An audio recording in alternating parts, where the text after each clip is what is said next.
admiration I actually have for China, because their basic dictatorship is allowing them to actually turn their economy around on a dime and say, we need to go green as fastest. We need to start, investing in solar. I mean, there is a flexibility that I know Stephen Harper must dream about, of having a dictatorship that he could do everything he wanted, that I find quite interesting. China Report.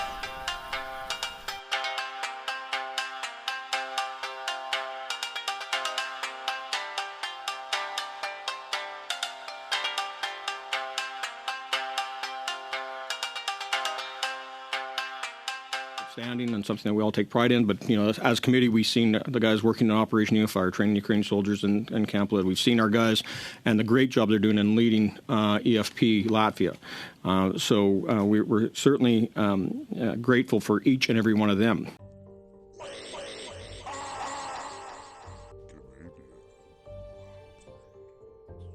But we have a problem in keeping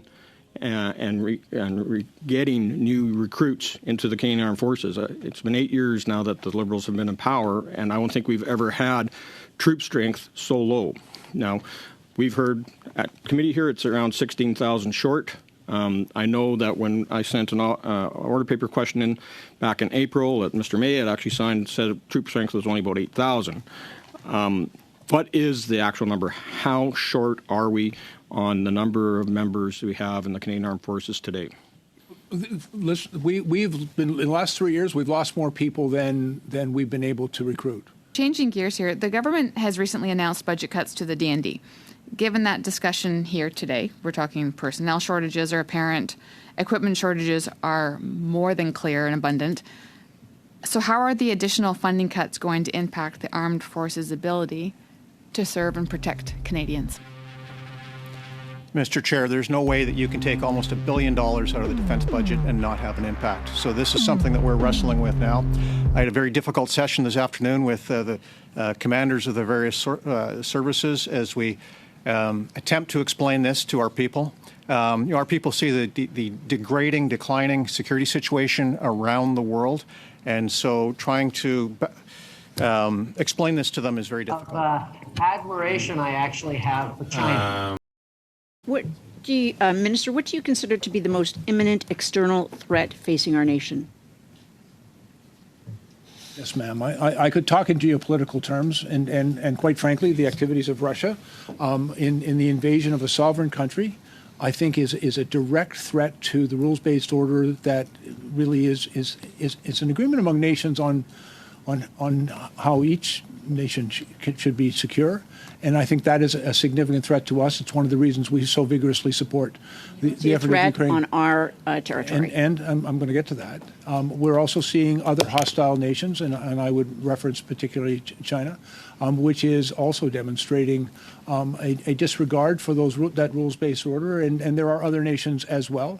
I think there is a very significant threat, and it's one of the reasons we work so carefully with our allies.